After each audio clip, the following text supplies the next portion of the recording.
So I guess one of the benefits we'd anticipate would be a rise in interest in voting turnout again, perhaps over the coming years. So what about your party's relationship with the NDP in this campaign? Again, both parties have, through the confidence supply agreement, committed to the referendum. Both going to be in favor of PR of one form or another. So how's that delicate dance going to play out over the coming months? As I said, so Minister Heyman asked me if I'd come to his riding and be on the panel. Absolutely, I'm happy to be on anybody's panel and to talk about this. I'm so passionate, and I really am excited about this.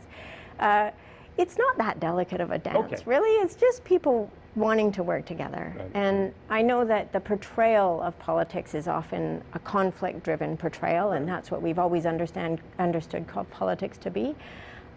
I think we can govern better. I think we can do politics better. I really do, and I think we've made some steps towards that. We can make a lot more steps. I truly believe if everybody comes to the table with the best intentions and the greatest desire to serve their constituents as well as all of BC and future generations, we can make awesome decisions that will really help us move towards a shared vision that we have for this province.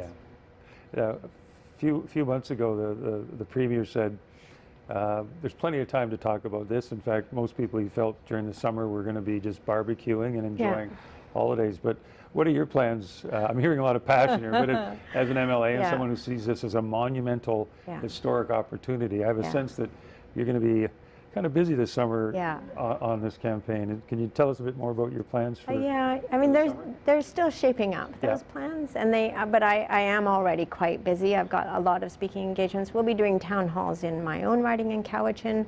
There's a PR event panel up there on June 20th.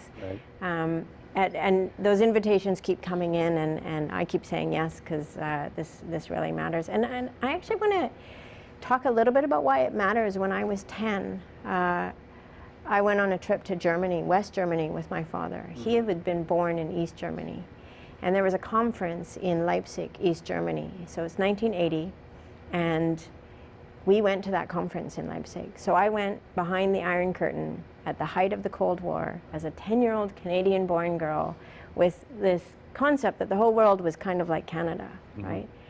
And that experience, so being followed everywhere we went, tanks driving down the roads, the young men with the guns and the German shepherds that went under the trains to make sure nobody was hanging onto the bottom of the train trying to escape, and just really understanding that notion of like not being allowed to leave, not being allowed to express opinions, not being allowed to say what you really believed, has deeply informed my passion for democracy.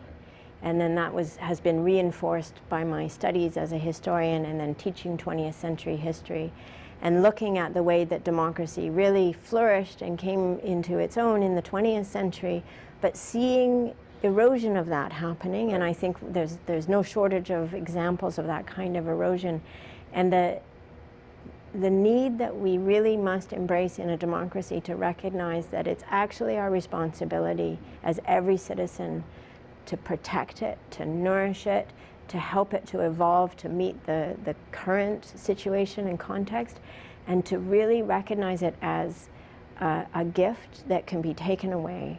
And having seen the opposite of democracy, I never want that to be a possibility, and so this is why it matters so much. Drives so much, yeah. Yeah.